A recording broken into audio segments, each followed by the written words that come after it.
భగవత్కథా పిపాసు మరియు గురు భ్రాతాలందరికీ మాతృమండలికి యథాయోగు మనస్సుమాంజలి తెలియపరుస్తూ అఖిల గుణగణి నిధి కరుణాసాగర్ భక్త వత్సల కల్పతరు దయాసాగర్ శ్రీ హరితాలోక మహతి కృప ఈరోజు ఇతి సంధ్యా సమయంలోని భగవత్ సన్నిధిలో మనందరికీ మానవ జన్మలోని సర్వోత్కృష్టమైన ఫలం సత్సంగం లభిస్తుంది. ఇది కేవలం హరి గురు వైష్ణవ తాలూక మహతి మహతి మహతి కృప.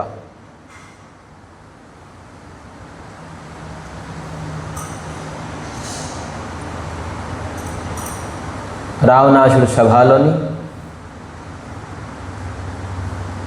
వాలి తాలూక పుత్రుడు అంగద్ దూతగా వెళ్ళి సామ దామ దండ భేద నీతితోని రావణాసుడికి అర్థం చేద్దామని ప్రయత్నించారు. దయాపూర్వకంగా కూడా చెప్పారు. మరి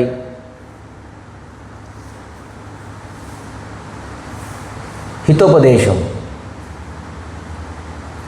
సీతాదేవిని పల్లకిలో తీసుకెళ్ళి మీ వంశంతో సహా త్రాహి త్రాహి అని రామచంద్రమూర్తికి అడగడంతో నువ్వు చేసిన అన్ని తప్పులు నీకు క్షమించేస్తారు అని చెప్పి విన్నావుడాను. రావణాసుడు వినలే, అన్ని విధాలుగాను ప్రయత్నించారు.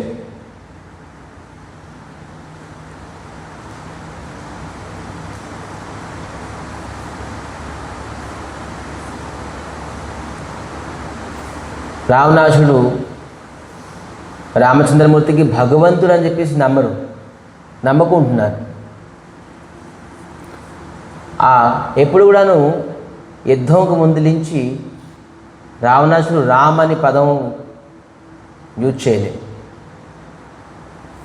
అంత పాపము, తపస్వి, వనవాసి అనే ఉంటుంది. ఎక్కడ చూడండి, రామ్ అని చెప్పేసి వినలేదు, ఉచ్చరించలేదు. ఆ తపస్వి సపోర్ట్ భీభీషణి కొట్టారు. అలాగే ఆ తపస్వి తాలూకా సపోర్ట్ చేస్తున్నావా, వనవాసి, ఆ వైరాగి వ్యక్తి అని అంటారు. కానీ ఎప్పుడు రామ అని చెప్పేసి ఇవ్వండి. ఆ తపస్సుకి మేము భగవంతుడు అని చెప్పేసి నమ్మవు అని చెప్పడంతో అంగద్ చాలా ఆవేశంతో చెప్తున్నారు, హే మూర్ఖ రావణ్, గంగా తలక జలానికి సాధారణ జలం అనుకోని వ్యక్తి, శాలగ్రామానికి సాధారణ ఒక ప్రస్తర అంటే రాయి అనుకున్న వ్యక్తికి, శ్రీరామచంద్రమూర్తికి సాధారణ మానవుడు అనుకున్న వ్యక్తికి వాడు మూర్ఖుడు.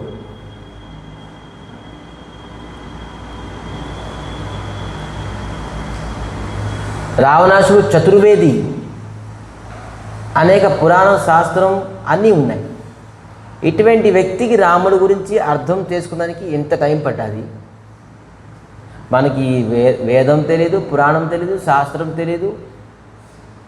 మనకి ఎంత సమయం పడుతుంది రాముడు భగవంతుడు స్వయంగా అని అనుకోదానికి? చూడండి, మరి మండోదరి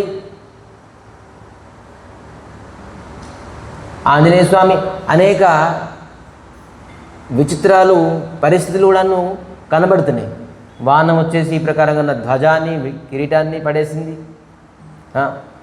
సముద్రంలోని సేతు కట్టుకుని కూడా వచ్చేసారు. భయంకరమైన ఆ హనుమాన్, ఆ కపి దగ్గర ఎంత పెద్ద బలం ఉన్నది దూతుల దగ్గర. ఇవన్నీ నమ్మబుద్ధి కావు. అంటే కోతికి ఎంత బలం ఉంటుంది? ఒక చెట్టు నుంచి ఇంకో చెట్టుకి ఎగరడానికి బలం అంతే, దానికంటే ఎక్కువ బలం ఉండదుగా. కానీ ఇంత పరాక్రమే బలం ఉంది. ఇవన్నీ చూస్తున్నారు.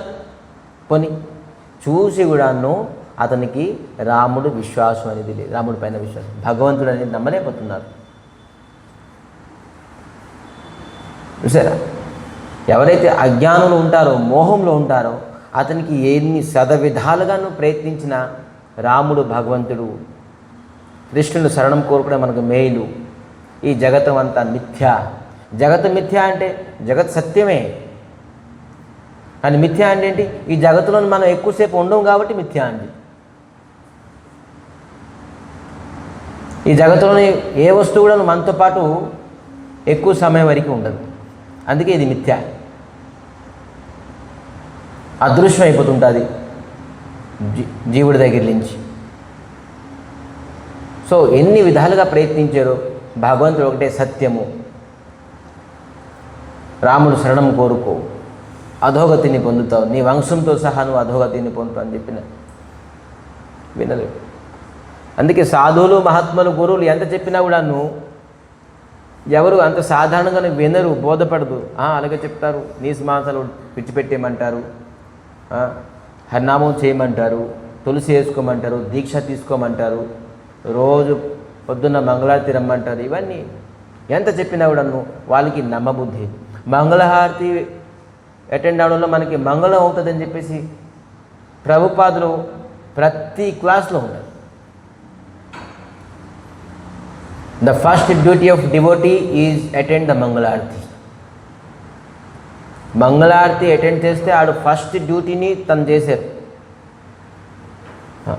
ప్రభుపాదుల ముందు ఎప్పుడైతే ప్రచారం చేశారో అప్పుడు గుడి గోపురాలు కట్టలే, ఒక హాస్టల్ లాగా మొత్తం అంతా ఒక బిల్డింగ్ తీసుకొని అక్కడ కిచెన్ మరి పడుకోవడానికి అన్ని ఫెసిలిటీస్.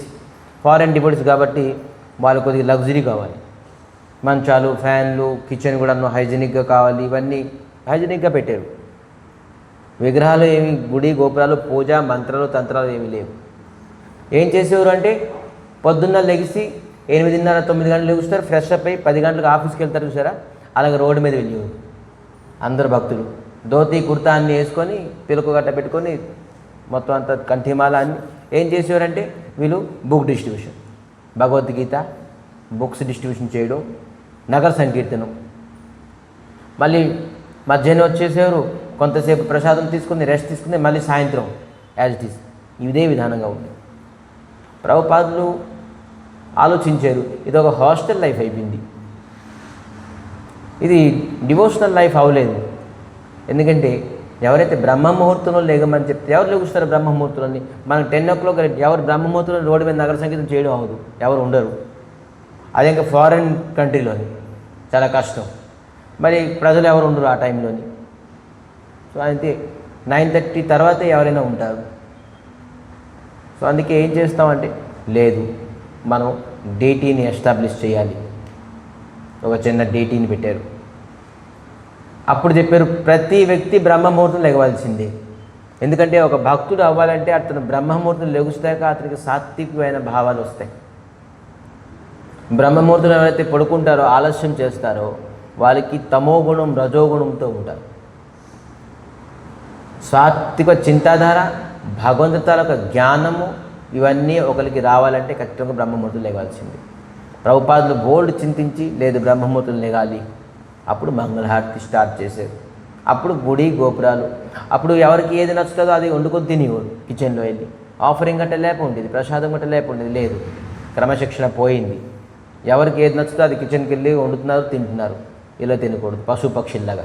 ఏంటి లేదు, ఏది ఉండాలో అందరికీ యూనివర్సల్గా ఒకటే ఉండాలి, మరి అది స్వామికి నివేదన చేయాలి, అప్పుడు తినాలి. ఎంత క్రమశిక్షణ తీసుకొచ్చారు. అప్పుడు గుడిలో లేప ఉండే ప్రభుపాదులు స్థాపించలేదు విదేశీలో. ఎప్పుడైతే గుడి స్థాపించి గుడిలో ఉన్నారో అప్పుడు క్రమశిక్షణ వచ్చింది వీరికి.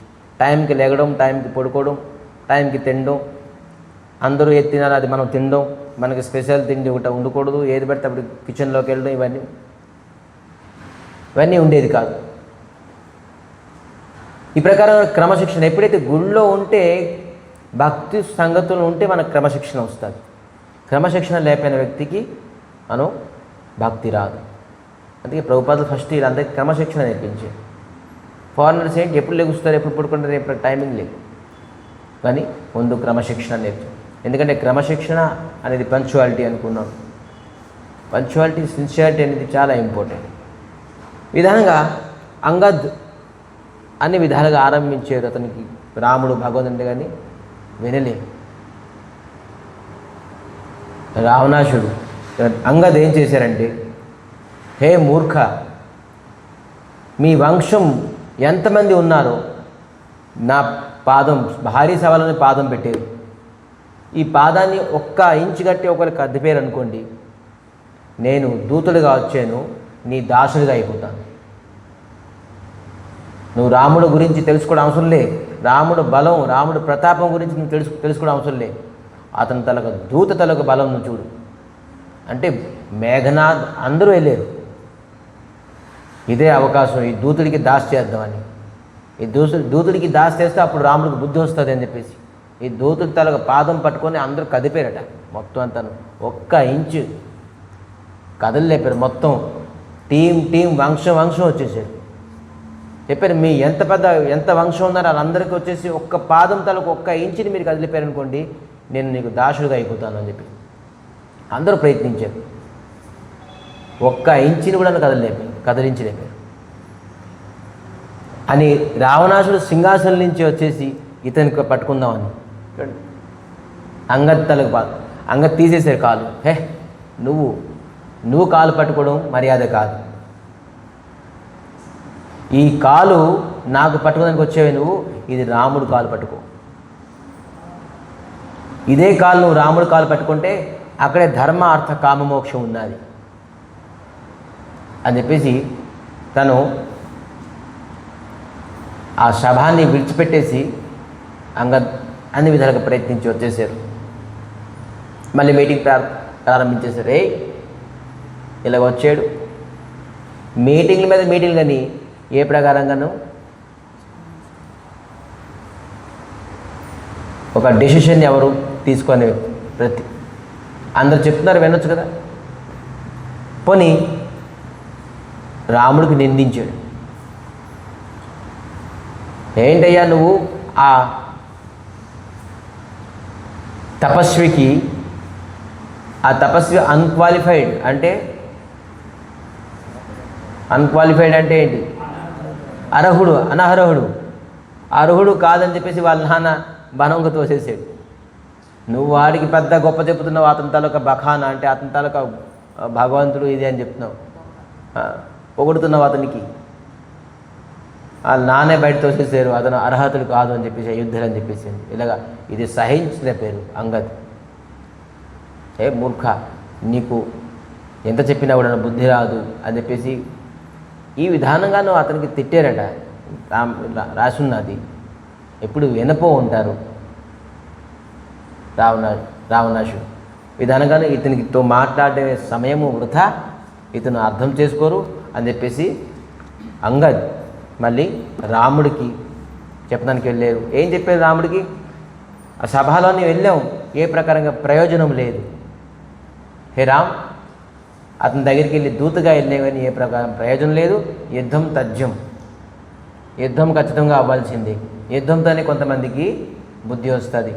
ఒకరికి చెప్తే బుద్ధి వస్తుంది, బుద్ధికిస్తే బుద్ధికి వస్తుంది. కొంతమందికి కొడితే తిడితే బుద్ధి వస్తుంది. ఆ తిట్టే పరిస్థితి కొట్టే పరిస్థితులను వచ్చేవారికి ఈ రావణాసుడి తాలూకా వంశులు చెప్పగానే వినే వ్యక్తులు, వాళ్ళతో రాముడి తాలూకా వంశజులు. రాముడు చెప్పేవంటే మనం ఖచ్చితంగానే వినాల్సింది, లేదంటే మనకి మాయా తాలూకా దెబ్బ ఖచ్చితంగాను ప్రహారం పడుతుంది. ప్రహారం అంటే బీప్ మీద.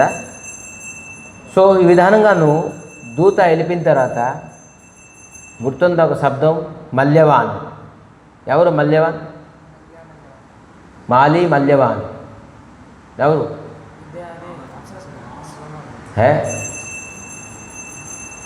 అందరు మర్చిపోయారా? విస్మృతి. మల్యవాన్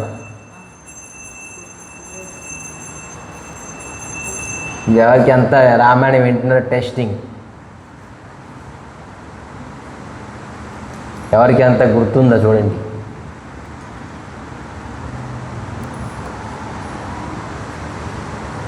అందరూ మర్చిపోయారు. మాల్యవాన్ ఇద్దరు దైత్యులు, అన్నదమ్ములు. వీరికి 3 కూతుళ్ళు ఉండేరుగా, కైక్సి, సుమిత్ర. వీరే కదా ముఖ్యం. విశ్వశ్రువాన్ని చూసేసి, ఆ కుబేరుని చూసేసి ఆశ్చర్యం అయిపోయారు. అతను వచ్చారు. రావణాసుడికి ఏమవుతారు? ఇతను తాతగారు వచ్చారు. ఇతను ఆరంభించారు. ఏంటి ఇప్పటివరకుతో మండోదరి చెప్పారు, అంగద్ చెప్పారు, అందరూ చెప్పారు. ఇప్పుడు మాల్యవాన్ చెప్పారు, వస్తున్నారు. మాల్యవాత అతి జరఠ నిశాచర రావణ మాతు పిత మంత్రివర बोला बचन नीति अति पावन सुनहु तात कुछ मोर सिखवान. వచ్చి హిత అతను మంత్రి సభలో ఒక మంత్రి ఎవరు? మాల్యవాన్. నా హితోపదేశం కూడా విను అని మంత్రి చెప్పారట మాల్యవాన్. జబతే తూ న సీతా హరి ఆని असगुन होई नो जाहि बखानी वेद पुराण जसु जसु गायो राम विमुख कहि नो सुख पायो. राम सिया राम राम सिया राम. हे రావణ్, పురాణం శాస్త్రం వేదం ఎవరికైతే భగవంతుడు చెప్తుందో వదంతి తత్వవిత్ తత్వ జ్ఞాన అద్వయం బ్రహ్మేతి పరమాత్మేతి భగవానితి శబ్దతే. ఎవరికైతే బ్రహ్మ, ఎవరికైతే పరమాత్మ, ఎవరికైతే భగవాన్ అని చెప్తుంటారో అతనే స్వయంగా రాముడు.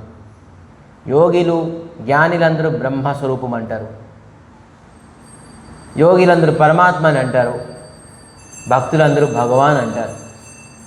ఆ బ్రహ్మ, ఆ పరమాత్మ, ఆ భగవాన్, ఆ రాముడు అని చెప్తున్నారు మల్యవాన్. ఎవరైతే హిరణ్యక్షుడు హిరణ్యకశ్యపుడిని చంపారో నరసింహ అవతారాన్ని, మరి వరాహ అవతారాన్ని, అతనే స్వయంగా రాముడు. క్లియర్గా చెప్పేస్తున్నారు.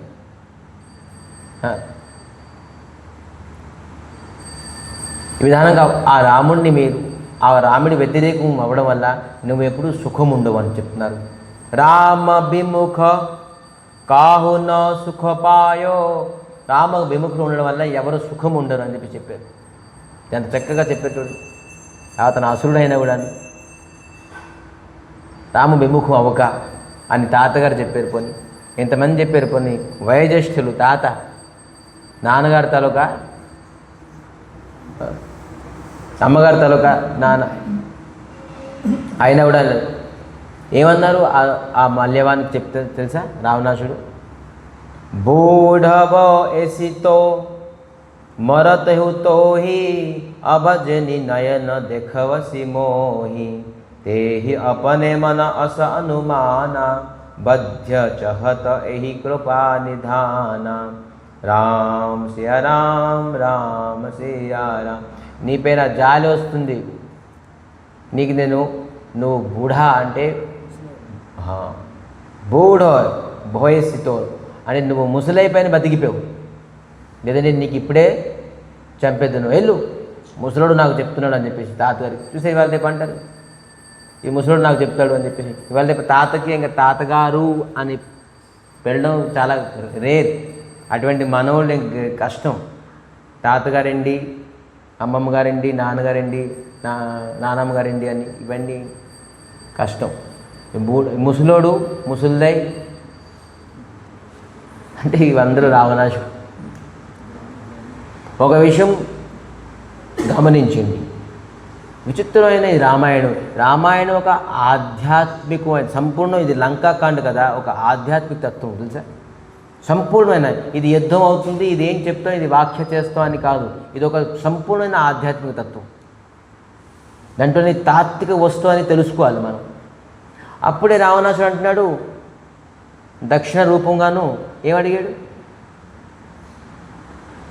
మా వంశం అంతాను మీ చేతులతో సంహరించబడాలి, మీ నామం నేను చనిపోయినప్పుడు నా ముఖంలో ఉండాలి, నా నోట్లో ఉండాలి, నేను చనిపోయినప్పుడు నీ రూపం. ఇంత చక్కగా చెప్పే ఉన్నాడు. ఇప్పుడు చూడండి దేనికి ప్రభావం. ఇదే రామాయణంలో తాత్వికమైనది తెలుసుకోవాలి. ఒకటి అసలు రావణాసుడు అందరూ ఎవరు? ఈ రావణాసుడు అందరూ ఎవరు? రావణాసుడు, కుంభకర్ణుడు ఎవరు? జై విజయ్. వాస్తవంగా వీళ్ళు జై విజయ్. వీళ్ళతో వైకుంఠం ద్వారపాలకులు. వీళ్ళు సనకాదికి ఋషులు శాపం వల్ల దైత్యులు అయిపోయారు. 3వ జన్మము దైత్యులు అవుతారు. ఆప్షన్ ఇచ్చారు మళ్ళీ సనకాదికి ఋషులు.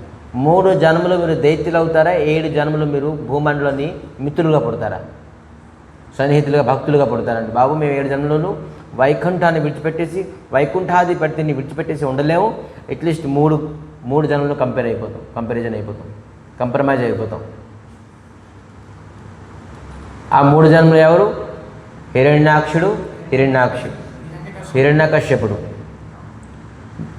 మరి శిశుపాల్ దంతవక్ర, మరి రావణ కుంభకర్ణ. సో ద్వారపాలకులు ఇతను.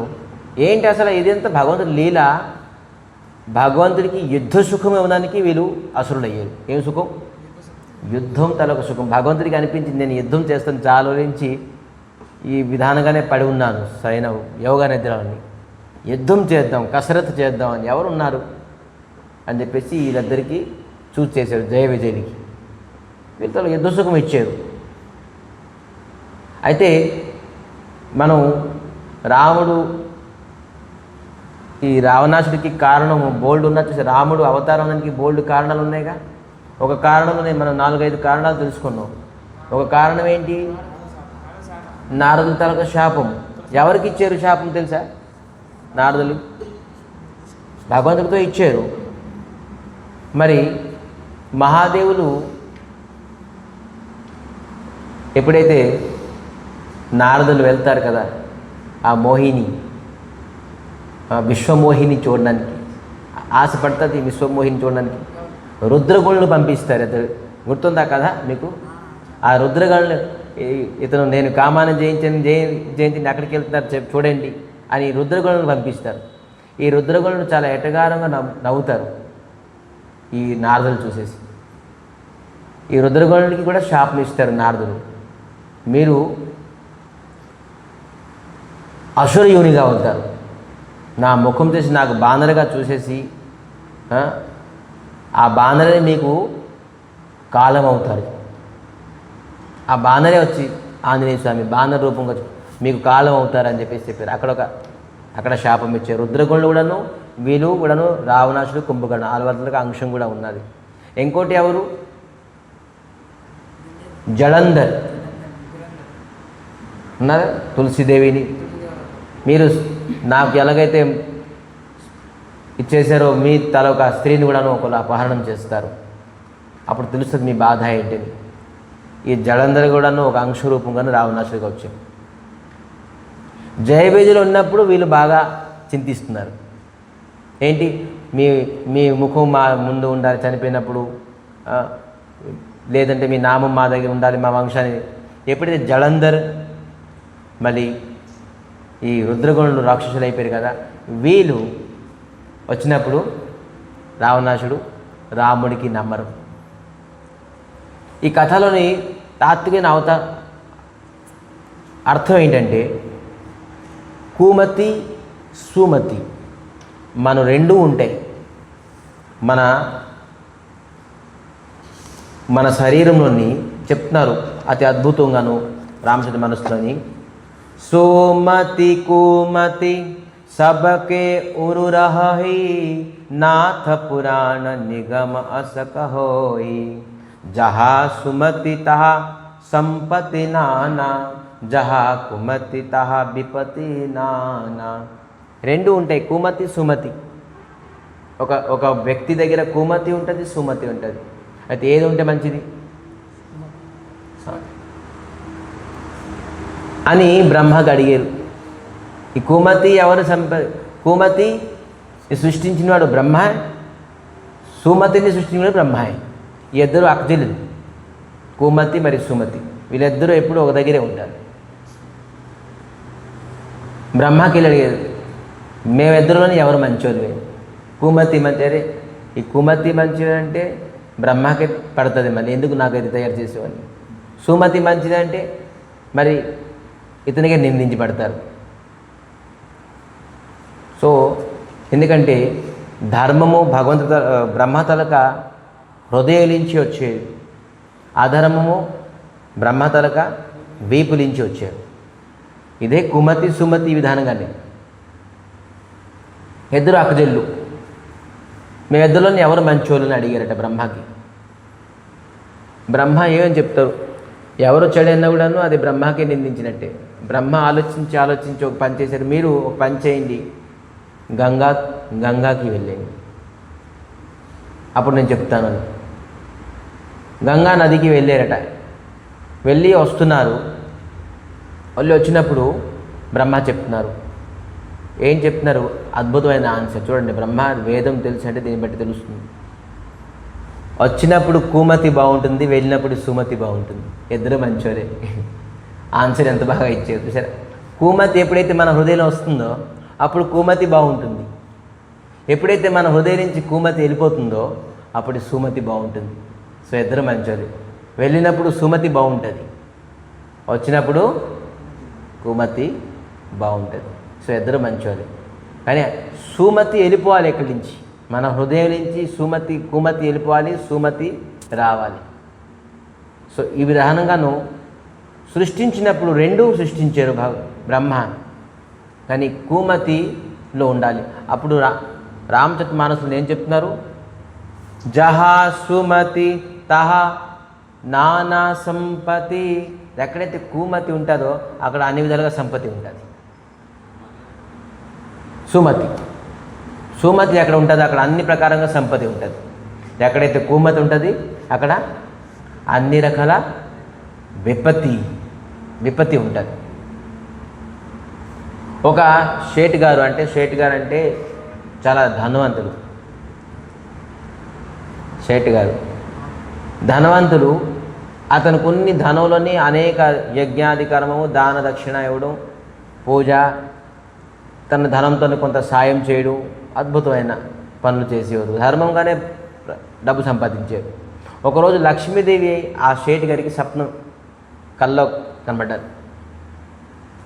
హే షేట్, నువ్వు ధర్మంగానే సంపాదించావు, నువ్వు ఈ సంపాదనతో అందరికీ దాన దక్షిణ మరి అన్ని విధాలుగానే సాయం చేసావు. అందుకే నేను వెళ్ళే ముందు లక్ష్మీదేవిని నేను మీ ఇంటి నుంచి వెళ్ళే ముందు నీకు ఒక వరం ఇద్దాం అనుకుంటున్నాను. ఏం వరం అడుగు అని చెప్పారట. ఎవరు? లక్ష్మీదేవి ఆ షేట్ గారికి చెప్పారు. షేట్ గారు ఆలోచించారు, ఏమని అడగాలి, అయితే నాకు కొద్దిగా టైం ఇవ్వండి, నా కొడుకులు ఉన్నారు, కోడళ్ళు ఉన్నారు, అందరితో సమావేశం చేసుకొని ఏ వరం అని. ఎందుకంటే వెళ్ళిపోయిన తర్వాత మళ్ళీ కష్టం. లక్ష్మి వెళ్ళిపోయిన తర్వాత మళ్ళీ ఏమన్నా ఆస్తి అడుగుతామా, లేకపోతే అంతస్తు అడుగుతా, వెళ్ళిపోయిన తర్వాత ఏముంటుంది ఏం లేదు తెలియదు. అందుకే మా కొడుకులు కోళ్ళు ఏమనుకుంటున్నారో తెలియదు, ఒకసారి సమావేశమై మేము మీకు చెప్తాం. సరే అయితే నేను మళ్ళీ రేపు వస్తాను అని లక్ష్మీదేవి వెళ్ళిపోయారు.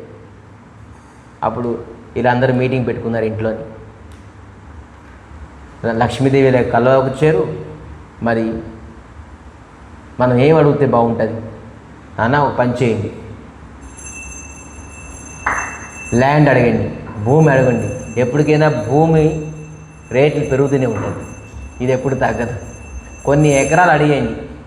షేట్ గారికి చెప్పారు వాళ్ళ పెద్ద కొడుకు, కొన్ని ఎకరాలు అడిగిన తర్వాత చూద్దాం. అక్కడ కొంతమంది మళ్ళీ అబ్జెక్షన్ చేశారు, ఈ ల్యాండ్ కబ్జా అయిపోతుందండి బాబు, పేర్లు మారిపోతున్నాయి, ఈ మళ్ళీ గవర్నమెంట్ చేంజ్ అయిపోతుందంటే ఈ ల్యాండ్ కూడా చేంజ్ అయిపోతుంది. సో అందుకే ల్యాండ్ అడిగితే కష్టమే. అయితే ఒక పని చేయండి అన్న, బంగారం విలువ ఎప్పుడూ పెరుగుతూనే ఉన్నది, బంగారం తెచ్చి ఉంచుకుంటే చాలా బెస్ట్, బంగారం అడిగేయండి. కొంతమంది పిల్లలు అన్నారు, బంగారం అయితే ఇంట్లో దొంగలు పడతారు, ఒకటేసారి పట్టుకుని వెళ్ళిపోతారు. కొంతమంది డైమండ్స్ అడిగారు, కొంతమంది ఏ ప్రకారం నిర్ణయం చేయలేకపోతున్నారు. కానీ అక్కడున్న చిన్న కోడలు చెప్పారు, నేను ఏమైనా చెప్పొచ్చా? చెప్పండి మీరు కూడా. ఏమైంది అడగండి, సుమతి, నాకు సుమతి ఇవ్వండి అని అడగండి చాలు. ఎందుకంటే లక్ష్మి మీకు కల్లోకి వచ్చారు, నేను వెళ్ళిపోతున్నాను అని చెప్పేసి చెప్పారు కదా. ఇప్పుడు మనకి ఎంత ధనం వచ్చినా ఎంత భూమి ఇచ్చినా, ఎంత బంగారం ఇచ్చినా, ఎంత డైమండ్ ఇచ్చినా, లక్ష్మి వెళ్ళిపోతుందంటే లక్ష్మితో పాటు ఈ భూమి ఎప్పటికి వెళ్ళిపోతుంది, ఈ ఐశ్వర్యం ఎప్పుడైనా వెళ్ళిపోతుంది. అందుకే ఈ వెళ్ళిపోయినతో మనకు సంబంధం లేదు. సుమతి అడగండి. ఎందుకంటే ఒక వ్యక్తి సుమతి ఉన్నాడనుకోండి, అతను ఏది ఉన్నా ఏది లేపినా ప్రశాంతంగా, శాంతిగా, సుఖంగా ఉండగలరు. ఎందుకంటే సుమతి నాన్న ఏమంటారు, సంపత్తి నాన్న. సుమతి ఎక్కడ ఉంటుందో వాళ్ళకి అన్ని రకాలైన సంపత్తి వచ్చేస్తుంది. అందుకే ఈ సంపత్తి ఆ సంపత్తి అడగండి నాన్న, సుమతి అడగండి. లక్ష్మీదేవికి ఎప్పుడైతే ఇతను అడిగారో మాకు సుమతి కావాలి. సుమతి అంటే ఏంటి? భగవంతుడి చరణంలోని ఎవరికైతే అనురాగం ఉంటుందో అదే సుమతి. భగవంతుడికి విడిచిపెట్టేసి ఇంకా ఇతరులు ఎవరి దగ్గర మనకు మనసు ఉన్నదన్నా అది కుమతి. భగవంతుడు ఒకటే, భగవంతుడికి విడిచిపెట్టి దేనిపైన మన మతి ఉన్నా అది కుమతి. ధర్మం పైన కూడా ఉన్నా, ధర్మం అంటే మనం వాక్య తెలుగున్న ధర్మస్య హాపవర్గస్య ధర్మస్య హాపవర్గస్య నా అర్థాయ ఉపకల్పతే.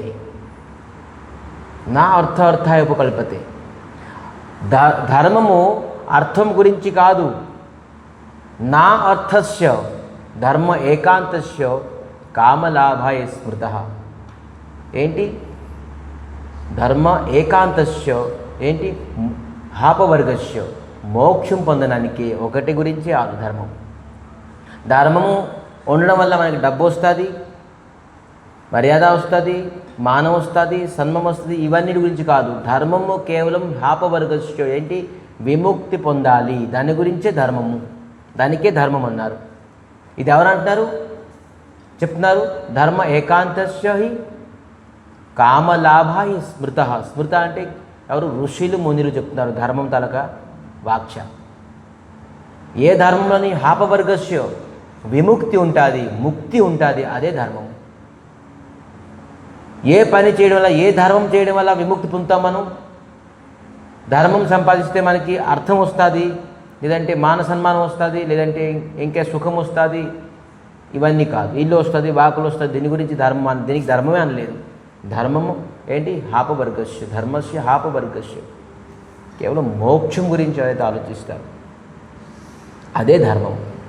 రాముడు తప్ప, కృష్ణుడు తప్ప, శ్రీహరి తప్ప మనకి ఎవరు మోక్షం లేదు. అందుకే రాముడి దగ్గర ఎప్పుడైతే మనకి మతి ఉన్నదో ఆ వ్యక్తియే ధర్మాన్ని సంపాదిస్తున్నాడు. రాముడు తప్ప ఇంకా ఎవరి దగ్గర మతి ఉన్నా కూడాను వాడు ఎప్పుడు ధర్మాన్నే ఆచరించుకుంటున్నాడు. సో విధానంగా సుమతి అంటే ఏంటి? భగవంతుడి పాదాల పైన ఎవరికైతే మతి ఉంటుందో వాడికి సుమతి. లక్ష్మీదేవి చాలా ప్రసన్నం అయిపోయింది సుమతి అడగడంతో. నేను కూడా ఇంకా నేను కూడా ఇంట్లోనే ఉంటాను, మీ ఇంట్లోనే. ఎందుకంటే నారాయణ తరగ సేవ అవుతుంది సుమతితో. నారాయణ సేవ ఎక్కడ అవుతుందో అక్కడ నారాయణి అక్కడే ఉంటారు. సో అందుకే ఈ విధానంగాను సుమతి అడిగారు. మరి చెప్తున్నారు సుత దార और లక్ష్మి పాపిన్ కభీ హోయి. సుత అంటే పుత్రుడు, ధార అంటే భార్య. సుత ధార లక్ష్మి పాపనకహి హోయి అంటే పాపాత్ముడను వాళ్ళు పెళ్లి చేసుకుంటారు, వాళ్ళకి భార్య వస్తుంది, వాళ్ళకి పిల్లలు ఉంటుంది, వాళ్ళకి డబ్బు కూడా ఉంటుంది. కానీ రెండు వస్తువులు దుర్లభం. ఏంటి అది? సంత సమాగమ హరికథ తులసి దుర్లభదోహోయి. సంత సమాగమం మరి హరికథ ఈ రెండు చాలా దుర్లభమైనది. పాపాత్ములను పిల్లలు కంటారు, పెళ్లి చేసుకుంటారు, ధనం సంపాదించుకుంటారు. అందుకే చెప్తున్నారేంటి? ఒకటి లాభ, ఇంకోటి శుభో అనా ముందు లాభం. ప్రతిదాని లాభ శుభ అని ఉంటుంది చూసారా? వీళ్ళందరూ ఎవరు? వినాయకుడి తాలూకా. ప్రతి లాభము శుభము కాదు, బాగా గమనించండి. ప్రతి లాభము శుభము కాదు. చాలామంది దొంగలు దోపిలు చేసుకొని కూడా సంపాదిస్తున్నారు, లాభం పొందుతున్నారు. అది శుభము కాదు. కానీ ప్రతి శుభము లాభం. ప్రతి శుభం అనేది ఖచ్చితంగా లాభమే. ప్రతి లాభము శుభం అవ్వదు. మళ్ళీ ఇదే తాత్వికమైన రామాయణం కథ. ఏంటి శుభం? ఏంటి శుభం అనే వస్తువు అనేది ఏమున్నది? భగవంతుడే శుభము. అక్కడ ఏం చెప్పారు? సుమతి అంటే ఏంటి? భగవంతుడి దగ్గర పాదపద్మంలో మన మనసు ఉంటుంటే అదే సుమతి. శుభం అంటే ఏంటంటే భగవంతుడే శుభము. ఇవన్నీ మనం వాడుతాం, రోజు వాడుకునే వర్డ్స్. కానీ సుమతి అంటే ఏంటి? శుభం అంటే ఏంటి? నీకు శుభం భయాయ, శుభం జరగాలి అంటాను. చూడండి, శుభాయ భవతు, శుభం భవతు, శుభం భవతు, శుభాయ భవతు అని చెప్పేసి ఉంటారు. పూజారులు అందరూ ఆశీర్వాదిస్తారు. ఏంటి శుభం భవతు అంటే ఏంటి? భవతు అంటే మీరు పొందాలి, శుభాన్ని పొందాలి. శుభం భవతు అంటే కృష్ణుని మీరు పొందాలి అని. శుభం భవతు, శుభం పొందాలి అని. శుభం అంటే నాకు చక్కగా మంచి ఉద్యోగం వచ్చేస్తుందేమో, శుభం ఆశీర్వాదం ఇచ్చారు శుభమని. శుభమస్తు, శుభాయమస్తు అని చెప్పేసి అంటే ఏంటి? భగవంతుడిని పొందాలి అని. ఈ అర్థము తెలుసుకోవాలి. శుభం చాలామంది ఆస్తులు, అంతస్తులు, భార్య పిల్లలు పొందుతారేమో అని లేదు. భగవంతుడే శుభం. సో విధానంగాను అంగద్ తిరిగి వెళ్ళిపోయారు రామచంద్ర దగ్గరికి. హే శ్రీరామ్, ఎన్ని విధాలుగా ప్రయత్నించిన కూడాను, విధాలుగా ప్రయత్నించడం అతను మారరు, యుద్ధము ఖచ్చితంగా చేయాల్సిందే అని చెప్పడంతో రామచంద్రమూర్తి సుగ్రీవికి, అంగదికి, హనుమానికి, జాంబవంతుకి అందరికీ అలర్ట్ చేసేసారు. సరే పదండి, యుద్ధం చేద్దాం అని నిర్ణయం తీసుకున్నారు. మరి లంక అంతా చుట్టుముట్టేశారు సైనికులతో, మొత్తం బార్డర్ అంతా. మరి రాముడు ఏమంటారు తెలుసా? మీరు ప్రారంభించకండి, ముందు అవతల నుంచి చూద్దాం. అయినా కూడా ఇంకా ఓపిక రాముడికి. అందుకే మర్యాద పురుషోత్తం. మనం ముందుగా ఏం హాని చేయకూడదు. చూడండి, ఎవరండి ఎంత పేషెన్స్ ఉంటారు? యుద్ధం చేయాలి కాబట్టి మనం అందరం అలర్ట్ అయ్యింది, సైనికులందరినీ అలర్ట్ చేసేసారు. కానీ మనం ముందు ప్రారంభించకూడదు అని చెప్పారు. అవతల నుంచి ప్రారంభించాలి. ఇవన్నీ చుట్టుముట్టడం చూసి చూడండి, ఒక విషయం, కొంతమంది జిద్ది అంటే తెలుసా? జిద్ది అంటారా? జీద్ అందుకంటే జీద్ పక్కడరా అంటే పట్టు ఆలు మాటే ఉంటుంది. ఎన్ని విధాలుగా వీడు జిద్ది పెర్సన్, వీడికి బాగా తెలుసు. ఈ మొండి పట్టుదల, నేను ఇలాగే ఉంటాను, ఇలాగే చేస్తాను, నేను మారను అని. ఎప్పుడైనా ఫ్లెక్సిబుల్ ఉండాలి. ఫ్లెక్సిబుల్ అంటే అర్థమవుతుందా ఏంటిది? చూడండి, చేతులు కాళ్ళు ఫ్లెక్సిబుల్ ఉంటే ఆనందంగా ఉంటుంది. ఇలా ఉండిపోయింది అనుకోండి, ఏం చేస్తాం? తినగలమా? పడుకోగలమా? కూర్చోగలమా? బాత్రూమ్ కూడా వెళ్ళలేము. అందుకే చేతులు కాళ్ళు ఫ్లెక్సిబుల్గా ఉంటాక మనం ఆనందం పొందగలం ఆ శరీరం నుంచి. ఏదైనా మన మైండ్ సెట్ కూడా ఫ్లెక్సిబుల్గా ఉండాలి. ఇది తప్పయ్యా, ఇది మంచిది అంటే అప్పుడు వెంటనే తిరిగిపోవాలి మనం. ఇది పాపమయ్యా, ఇది ధర్మము అంటే పాపం నుంచి తిరిగిపోవాలి, ఫ్లెక్సిబుల్ అయిపోవాలి అప్పటికే. లేదు జిద్దు నేను చేస్తాను, ఎప్పటి నుంచి అయ్యా నేను ఏం చేస్తానంటే ఫిక్స్ అయిపోకూడదు. ఫిక్స్ అయితే ఇలాగే ఉంటాం. ఫిక్స్ అయిపోకూడదు, ఫ్లెక్సిబుల్గా ఉండాలి. ఎలాగ ఫ్లెక్సిబుల్ ఉండాలి? ఎప్పుడైతే ధర్మం పైన ఫ్లెక్సిబుల్ ఉండాలి, భగవంతుడి పైన ఫ్లెక్సిబుల్ ఉండాలి. ఎప్పుడైనా నువ్వు ఏ నిర్ణయం తీసుకున్నావనో భగవంతుడు, శాస్త్రము, గురువు ఏం చెప్తుంది, గురువు, శాస్త్రం, భగవంతుడు ఏం చెప్తున్నారు, ఇది కరెక్టా కాదా, ఇది చెప్తున్నాను అనుకుంటే ఖచ్చితంగా ఆ వైపు వెళ్ళిపోవాల్సిందే. ఎంత పెద్ద మనం అలవాటు అయిపోయినా, ఎంత పెద్ద ఎవరు మనకి ఫోర్స్ చేసినా, మనకి ఎంతమంది ఆటంకం వచ్చినా కూడా మనం ఫ్లెక్సిబుల్ అయిపోవాలి. జిద్దు పట్టుకొని వండుకోకూడదు. నేను ఇలాగే ఉంటాను, ఇలాగే తింటాను, ఇలాగే చేస్తాను, ఇలాగే లెగుస్తాను, జిద్దు పట్టుకోకూడదు. ఈ జిద్దు పట్టుకున్న వాళ్ళందరూ ఎవరు? చూసారా మనం ఏ వంశంలో ఉన్నామని ఆలోచించండి. సో కేవలం చెప్తున్నాను, రావణాసుడు కేవలం యుద్ధం కాదు, మనలో కూడా ఉన్నాడు. ముందు నుంచి చెప్పాను, మనలో కూడా ఉన్నాడు.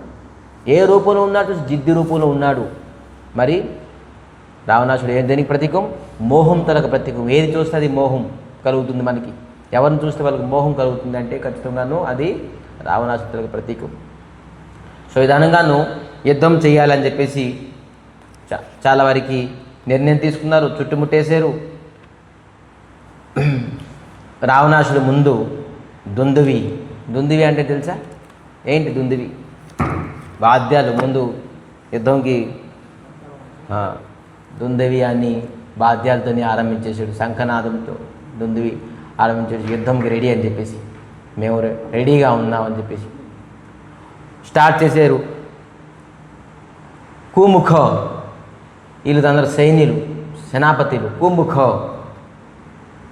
అకంపన, వజ్రదంత, మరి ఆతితాయో, ఇటువంటి అనేక సైనికులందరూ పంపించేశారు. వెళ్ళండి, యుద్ధం ప్రారంభించండి. ఈ వజ్రదంత అంటే ఏంటి తెలుసా? వజ్రదంత అనేది ఒక పిశాచి. వీడు ఏదైనా పచ్చిగా తింటాడు, కచ్చా ఖాయిగా అంటే పచ్చిగా తింటాడు. ఏది ఇంకా వండుకోవడం ఉంది, ఎవరిని చూస్తే వాడిని తినేస్తాడు. చాలామంది చూసారు ఇప్పుడు రోడ్డు మీద పచ్చిగా తినడానికి ఇష్టపడుతున్నారు అందరూ. సగం కాలకుండా పచ్చిగా ఉన్నది పచ్చిగా ఉన్నది. వీళ్ళందరూ ఏంటి, వీళ్ళ పేరేంటి? వజ్రదంత. వీళ్ళందరూ వజ్రదంత వంశులు. వీళ్ళందరూ ఉన్నారు. ఇవన్నీ రామాయణం ఒక మన జీవితమే జరిగింది. ఇవన్నీ మనకు కనబడుతుంటాయి.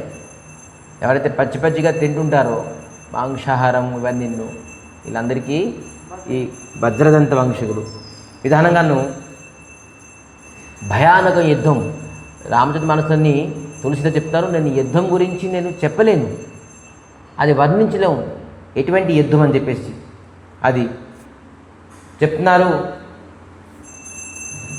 ముఠికన లాతన దాతన కాటహి కపి జయశిల మారి పుని डाटहि मारु मारु धरु धरु धरु मारु शेष तौरि गहि बुझा उपारु असिरवपुरी रहि नव खंडा धावहि जह तह रूढ़ प्रतिंडा పట్టుకోండి పట్టుకోండి చంపండి చంపండి వీడికి భుజం లాగేయండి వీడికి తలకాయ కోసేసేయండి వీడికి కడుపులోని పొడిసేసేయండి ఈ విధానంగానే మాటలు ఇంకా ఏమి ఇతని రక్తం తాగండి ఇతని కళ్ళు తీసేసేయండి ఇవన్నీ ఈ విధానంగానే కేవలం రాక్షసుల తలక స్వభావం ఏంటి మనమైతే ఏంటి గుండు కరిగించేది అతను మేసం తీసే అంటాం ఏదైనా అంటారు వాళ్ళేంటి రక్తం తీయండి కళ్ళు పీకేసేయండి పళ్ళు పీకేసేయండి భుజం కోసేసేయండి కాలు కోసేసేయండి వీడికి పొట్ట మీద పొడిసేసేయండి ఇవండి ఈ విధానంగా వాళ్ళు యుద్ధం తలకు ఒక భయంకరమైన యుద్ధం అది ఈ భయంకర యుద్ధంలోని మేఘనాథ్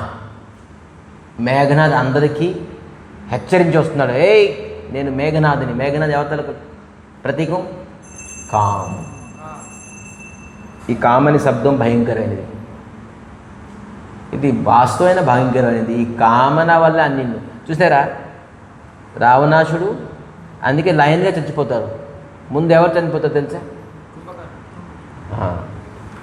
కుంభకర్ణుడు ఎవరు ప్రతీకం అహంకారం తలగపైది ముందు అహంకారం చనిపోయిన తర్వాత కామన చనిపోతుంది తర్వాత మోహం చనిపోతుంది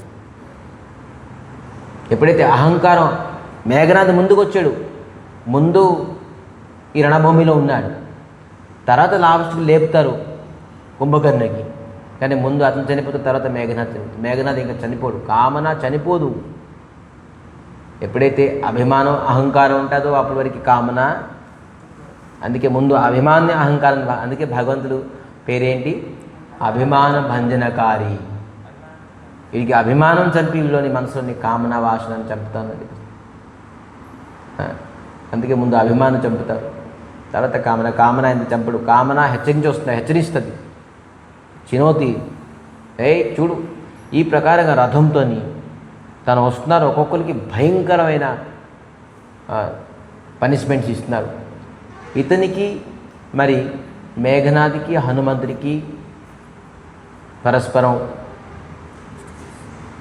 పడిపింది హనుమంతుడు మేఘనాథ్ తాలూకా రథాన్ని ఇరిపేశారు సారథిని చంపేశారు మరి మేఘనాథ్ని ఒక్క తాపు తన్నేరట మేఘనాథ్ ఎక్కడికో వెళ్ళిపడ్డాడు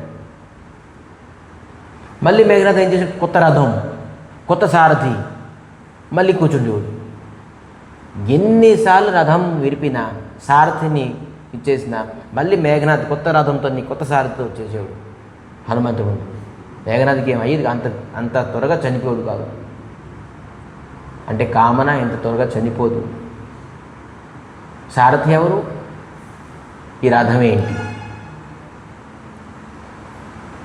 కొత్త కొత్త రథం, కొత్త కొత్త వాసన వస్తుంది. ఆ రథానికి చంపేస్తారు, ఆ రథానికి ఇరిపేస్తారు, కానీ మళ్ళీ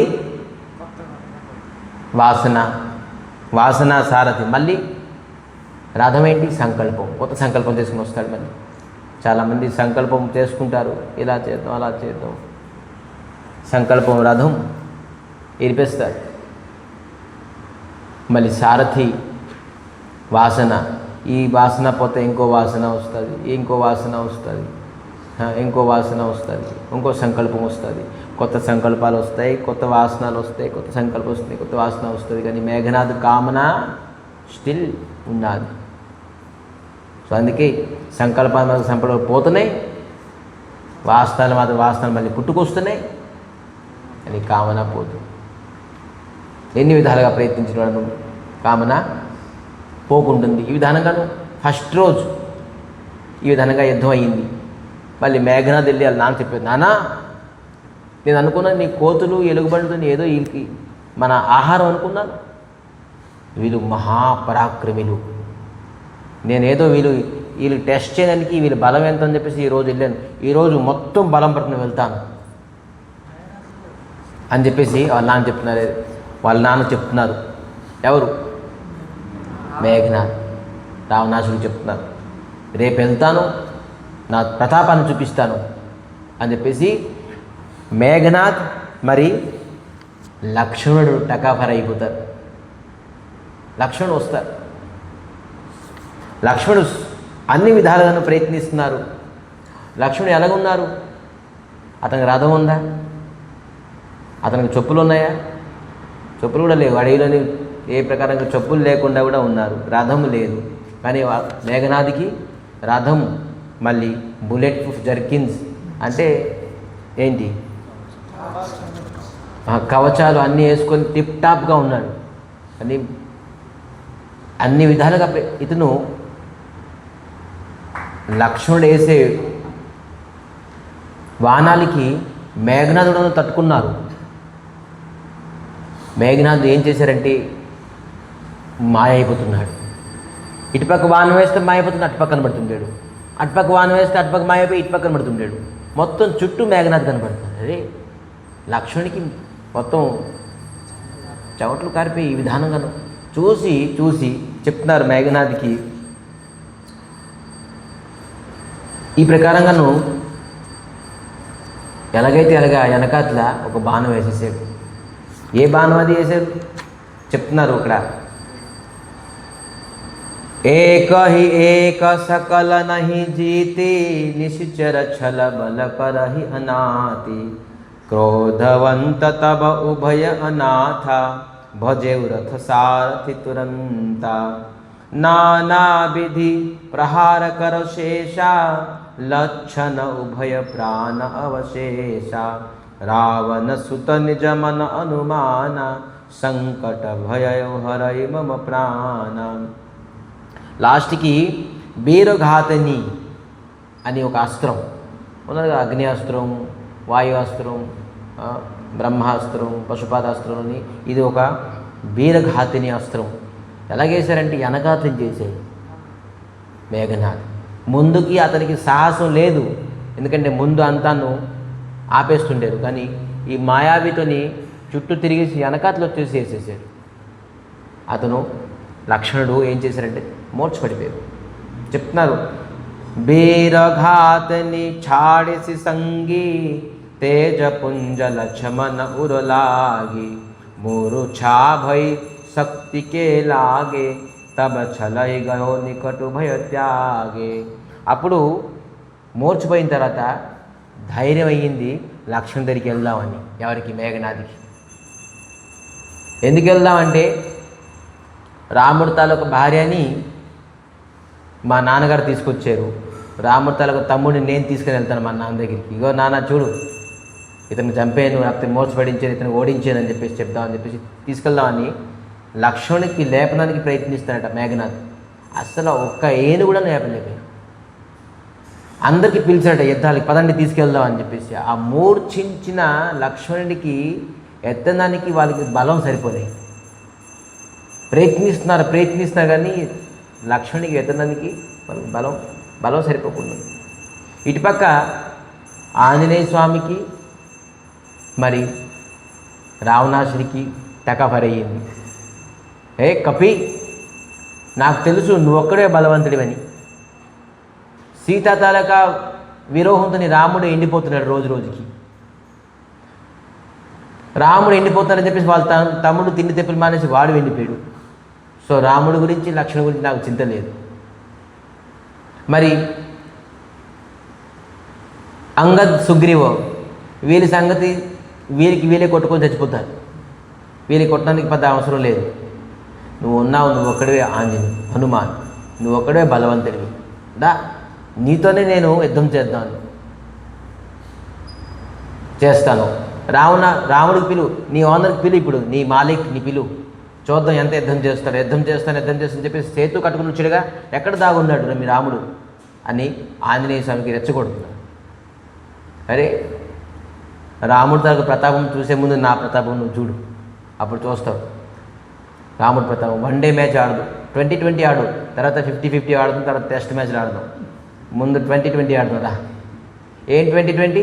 నువ్వు ఒక దీనికి ఏమంటారు ప్రహారం, నువ్వు ఒక ప్రహారం చేయి, నేను ఒక ప్రహారం చేస్తాను. అయితే నువ్వే ముంచేయి, లేదు నువ్వు ముంచేయి, నేను చేస్తే నువ్వు ఉండవు మరి, అందుకే నువ్వు చేయి. నేను చేస్తే నువ్వు అసలు ఉండవు, నువ్వే చేయండి. లాస్ట్కి రావణాసుడే ముందు కొట్టాడట. ఎవరికి? ఆంజనేయ స్వామి. ఈ విధానంగా మొత్తం బలం అనేది పట్టుకొని 2 చేతుల్లోపి ఒక్క గుద్దేనట ఆంజనేయ స్వామికి. వాస్తవమైన బలం ఉన్నది. ఆంజనేయ స్వామి అట ఒక్కటేసారి కింద అంటే పడుకోపోయలేదు, భూమిలోని నిల్ డౌన్ అయిపోయారు. ఆ దెబ్బతోటి సహించలేక ఆ దెబ్బతో నిల్ డౌన్ అయి కూర్చోపోయారు. కొంతసేపు వరకు గిరగిర తిరిగింది. ఆంజనేయ స్వామి లెగిసిన తర్వాత ఇప్పుడు నా దెబ్బతి ఎప్పుడైతే ఆంజనేయ స్వామి శ్రీరామ్ అని చెప్పేసి ఒకే ఒక గుద్దారో చనిపోయినట్టు అనిపించింది రావణాసుడికి. మూర్ఛించి పడిపోయారు, కొన్ని సెకండ్లు మూర్ఛించి పడిపోయాడ రావణాసుడు. ఆ విధానంగా ఒక గుద్దారట ఆంజనేయ స్వామి. వాహ్ ఆంజనేయ స్వామి, ఏమి గుద్దావు నాకు, ఇప్పటివరకు నా భూతో నా భవిష్యత్, నాకు ఈ విధానంగా ఎవరు కొట్టలేదు, నేను మూర్ఛించబడలేదు ఇప్పుడు నా జీవితంలోని, ఏమి కొట్టావు అని చెప్పేసి ఈ విధానంగా యుద్ధం ఒక్కొక్కటి అవుతుంది. ఈ యుద్ధం ఇంకా ముందుకి రేపు ఎలాగెళ్తుంది అనేది ఈ లక్ష్మణుడు ఇటుపక్క పడి ఉన్నారు, ఎవరికి తెలియదు. వీళ్ళందరూ ఆ మూర్ఛించే లక్ష్మణుని పట్టుకెళ్ళడానికి ప్రయత్నిస్తున్నారు అందరూ కలిసి. మేఘనాథ్ ఇటుపక్క ఆంజనేయ స్వామి టెకాఫైర్ అవుతున్నారు. ఈ ప్రకారంగా కోలాహలం యుద్ధం, ఎంత యుద్ధమే కానీ దీంట్లో తాత్విక అర్థం అనేవి ఉన్నాయి. ఒక్కొక్కటి మనం రేపు కొంతవరకు చెప్పుకుందాం. ఈ యుద్ధం ఏంటి, లంకాకాండ ఇది ఒక హరికథ కాదు. ప్రతి వ్యక్తి మనం ఫైట్ చేయాల్సిందే, ప్రతి వ్యక్తి జీవితంలోని మనం ఫైట్ చేయాల్సింది, ఇవన్నిటిలోని మనం ఎదుర్కోవాల్సిందే. మనం కూడా రామాయణం, మన జీవితం కూడా ఒక రామాయణమే. సో అందరికీ ఎదుర్కోవాలి. ఎలాగే ఎదుర్కొంటాం, ఎక్కడైతే రామబలం ఉంటుందో అదే మన ఎదుర్కోబలం. ఈ కపిలు ఎంత బలం, కోతులకి ఏం బలం రాక్షసుల దగ్గర చెప్తున్నారు కదా. ఈ కోతులు బాణర్లు టిఫిన్ చేసేస్తారు వాళ్ళు. టిఫిన్ కొన్ని లంచ్ డిన్నర్ కూడా కాదు, బ్రేక్ఫాస్ట్ స్నాక్స్ వాళ్ళు ఓడించుతున్నారు మొత్తం లంకాని. ఎవరి బలంతో? రాముడు. భగవంతుల యొక్క నామము శబ్దం అనుకున్న వ్యక్తి, భగవంతుల యొక్క నామము ఒక వర్డ్ అంటే శబ్దము, వర్డ్ అంటే ఒక పదవు అనుకున్న వ్యక్తి వాడెప్పుడు రాముడి తన నామాన్ని తెలుసుకోలేడు. భగవంతుడు శ్రీహరి ఒక నామాన్ని విలువ తెలుసుకోలేడు. ఎలాగైతే గంగా జలాన్ని చూసుకొని నీళ్ళు అనుకుంటాడో, సాలగ్రామాన్ని చూసుకొని రాయి అనుకుంటారో, భగవంతుడు ఒక నామాన్ని అనుకుని ఒక పదము ఒక శబ్దం అనుకుంటాడో వాడికి ఈ తత్వము ఈ రామాయణం బోధపడదు. సో మనందరికీ భగవంతుడు ఇచ్చిన అవకాశానికి ప్రతినిత్యం రామాయణం తెలుసుకున్నాం కాబట్టి ఈ రాముడి తరగ శబ్దం ఏంటి, ఈ రాముడి తరగ పదం ఏంటి, ఈ రామాయణ తరగ తాత్వికమైన అర్థం ఏంటి అని ముందుకు తెలుసుకొని రామబలం శ్రీహరి బలం ఎవరైతే ఉన్నాదో వారు ఖచ్చితంగాను ప్రతి యుద్ధంలోనే జయించగలడు. ప్రతి సమయం మనం యుద్ధం ఆడుతున్నాం. ఇది కలియుగం, ఘోరమైన కలియుగం. ప్రథమ పాదంలోనే ఎంత భయంకరమైన పరిస్థితి ఉన్నది. రెండో పాదం, మూడో పాదం, నాలుగో పాదంలోని ఇంకా ఎటువంటి భయంకర ఉపద్రవాలన్నీ అవుతాయో ఆ ఉపద్రవాలు చూడకుండాను, ఆ ఉపద్రవాలను మనం నిమగ్నం అవ్వకుండాను, ఆ ఉపద్రవాలను మనం ఎప్పుడు కూడా ఇన్వాల్వ్ అవ్వకుండాను మనం ఈ శరీరానికి సాధన చేసుకోవాలి. సో కేవలం రాముడు తలకు నామము, శ్రీహరి తలకు అనుగ్రహం తప్ప మనం వేరే రెండో పాదంలో పుడితే, మూడో పాదంలో పుడితే, నాలుగో పాదంలో పుడితే మనం ఇంకా ఋషులు, మునులు, ఈ రామాయణం, మహాభారతం చెప్పడానికి, వినడానికి మనం ఎవరు ఉండవు. ఇంకెవరు సాధువులు, మహాత్ములు, బ్రాహ్మణులు, వైష్ణవులు, ఈ గుడి గోపురాలు, మఠాలు ఏవి ఉండవు. కేవలం కామక్రోధ లోభ మదమత్సరాలు ఉంటాయి. ఇవన్నీ పశుపక్షుల్లాగా జీవిస్తుంటారు మనుషులు. అల్పాయుషం ప్రాయేణ అల్పాయుషో మంద సుమందమత్తయో మందభాగి ప్రాయేణ అల్పాయుష కళే అస్మిన్ యుగే జనః ప్రాయేణ అల్పాయుష కళేవస్మిన్ యుగే జనః మంద సుమందమత్తయో మందభాగ్య ఉపద్ధత. మందభాగ్యం అంటే మన భాగ్యం కూడా ఒక మందమైంది. మంద అంటే ఏంటి? తక్కువ బుద్ధి కలిగిన వ్యక్తి. బుద్ధి మనకు తక్కువ బుద్ధి, తక్కువ ఆయుషం. మన భాగ్యం కూడా చాలా తక్కువదే. అందుకే ఈ భాగ్యం తక్కువ అంటే మనది మనసు ఒకవైపు వెళ్తుంది, ఇంద్రియాలు ఒకవైపు వెళ్తుంది. రథయాత్ర కూడా తెలుసుకున్నాం కదా. సో రథయాత్ర బుద్ధి చేతిలోని లగాం ఉండాలి. ఆ విధానంగా మనం వెళ్తే, కానీ మనసు చేతులను ఎప్పుడైతే లగాం పెట్టేశారో, మనసే అన్ని కంట్రోల్ చేస్తుందంటే అవ్వదు. బుద్ధి కంట్రోల్ చేయాలి. ఏ వ్యక్తికి బుద్ధి కంట్రోల్ చేస్తుందో అటువంటి రథము సేఫ్గా వెళ్తుంది. సో విధానంగాను రామాయణ తత్వాన్ని తెలుసుకొని రేపు యుద్ధం ఏ విధానంగాను లక్ష్మణుని ఎలాగా మూర్ఛరించి బయటకు వస్తారో అవన్నీ మనం తెలుసుకుందాం. అందరికీ తెలిసిందే, కానీ మళ్ళీ ఒకసారి భగవంతుడు మనకి అవకాశం ఇచ్చారు వినడానికి. వింటూ మన సమయాన్ని స్వార్థకం చేసుకుందామని మరి కోరుకుంటూ ఇక్కడ ఈ కథాకి విరామం చేద్దాం. మధ్యాకల్పతరుభ్యశ్చ కృపాసింధుభ్యేవ పతితానం పావనేభ్యో వైష్ణవేభ్యో నమో.